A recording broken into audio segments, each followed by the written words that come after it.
Corona pandemic के कारण आज दुनिया योग की जरूरत को पहले से भी अधिक गंभीरता से महसूस कर रही है।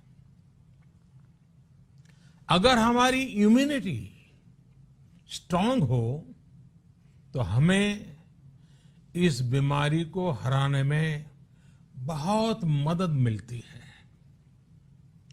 इम्यूनिटी को बढ़ाने के लिए योग की अनेक विधियां हैं, अनेक प्रकार के आसन हैं।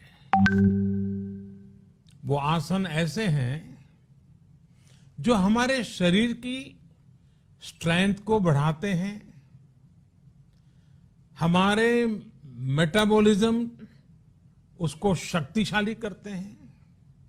लेकिन कोविड-19 वायरस खासतौर पर हमारे श्वसन तंत्र यानी कि रेस्पिरेटरी सिस्टम पर अटैक करता है।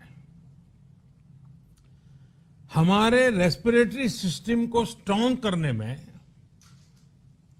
जिससे सबसे ज्यादा मदद मिलती है वो है प्राणायाम। प्राणायाम यानी एक प्रकार से ब्रीथिंग एक्सरसाइज है।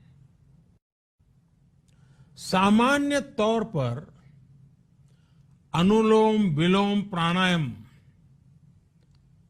ये एक प्रकार से पॉपुलर भी हैं, आप भी जानते हैं और लोग भी जानते हैं, करके भी दिखाते हैं। ये प्रभावी भी है। लेकिन प्राणायाम के अनेक प्रकार हैं। इसमें अगर आप प्राणायाम को जानने वालों से मिलोगे तो बताएंगे शीतली है, कपालभाति है, भ्रामरी है, भस्त्रिका है, बहुत है, अनगिनत है। अब तो नए नए जुड़ते भी चले जा रहे हैं। योग की ये सभी विधाएं, ये तकनीक हमारे रेस्पिरेटरी सिस्टम और इम्यून सिस्टम दोनों को मजबूत करने में बहुत मदद करती है। इसलिए आपसे मेरा विशेष आग्रह है,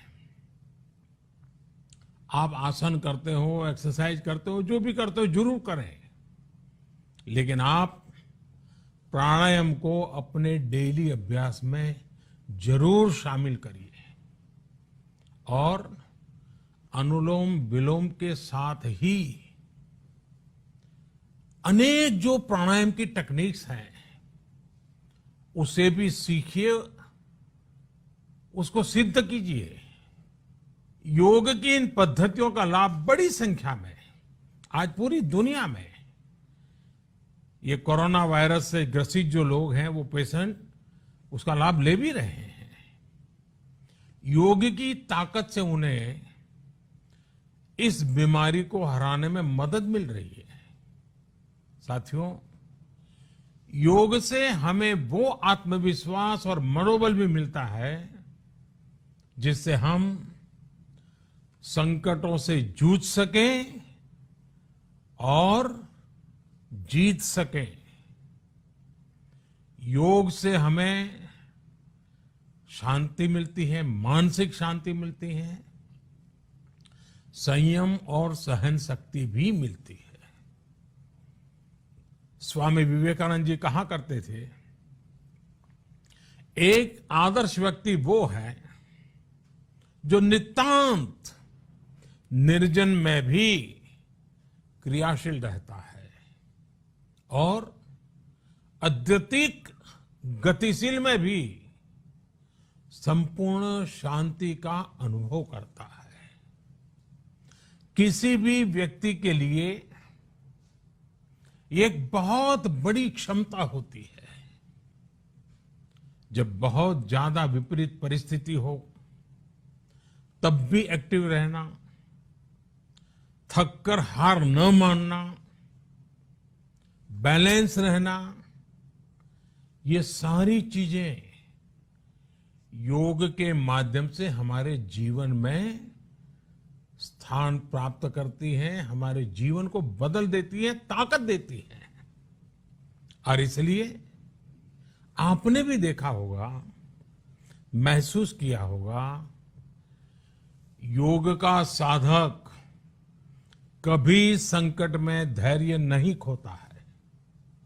योग का अर्थ ही है समत्वम योग उच्यते, अर्थात अनुकूलता, प्रतिकूलता, सफलता, विफलता, सुख, संकट, हर परिस्थिति में समान रहने, अडिग रहने का नाम उसी तो योग कहते हैं। Friends, yoga enhance our quest for a healthier planet. It has emerged as a force for unity and deepens the bonds of humanity. It does not discriminate. It goes beyond race, color, gender, faith, and nations. Anybody can embrace yoga. All you need is some part of your time and empty space.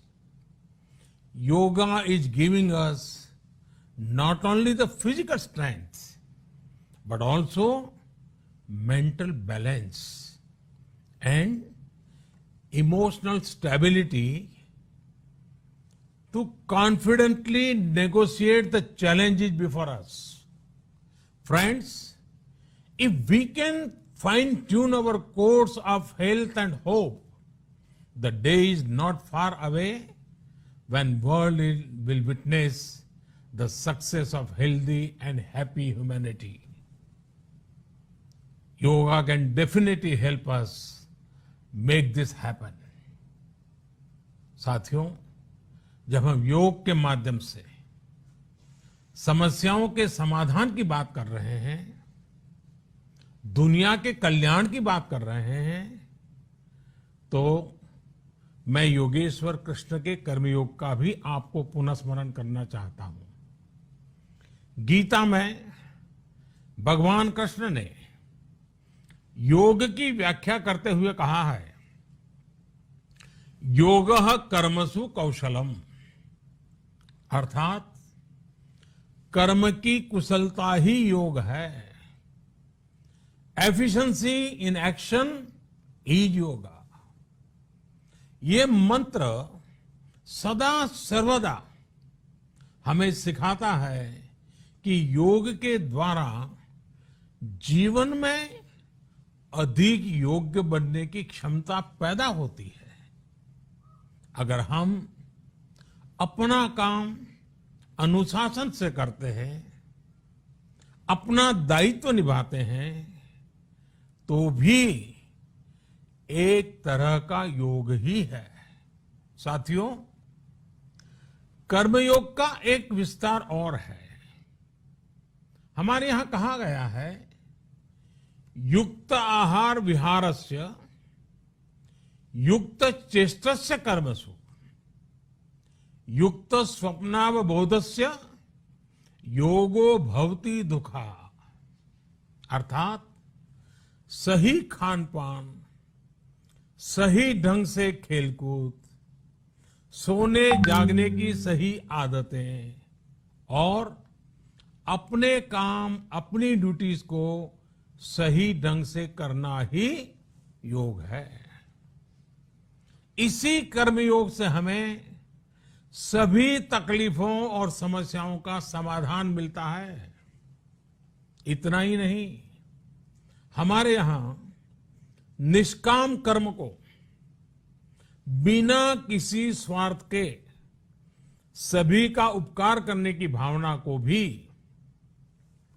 कर्मयोग कहा गया है। कर्मयोग की ये भावना भारत के रग रग में रची बसी है। जब भी जरूरत पड़ी, भारत के इस निस्वार्थ भाव को पूरी दुनिया ने अनुभव किया है। साथियों, जब हम योग से चलते हैं, कर्मयोग की भावना से चलते हैं, तो व्यक्ति के तौर पर, समाज के तौर पर, देश के तौर पर हमारी शक्ति भी कई गुना बढ़ जाती है। आज हमें इसी भावना से संकल्प लेना है। हम अपने स्वास्थ्य के लिए, अपनों के स्वास्थ्य के लिए हर संभव प्रयास करेंगे। एक सजग नागरिक के रूप में हम परिवार और समाज के रूप में एकजुट होकर आगे बढ़ेंगे। हम प्रयास करेंगे कि yoga at home and yoga with family को अपने जीवन का हिस्सा बनाएं। ये सिर्फ एक दिन के लिए नहीं होना चाहिए। और अगर हम ये करेंगे तो हम जरूर सफल होंगे, हम जरूर विजयी होंगे।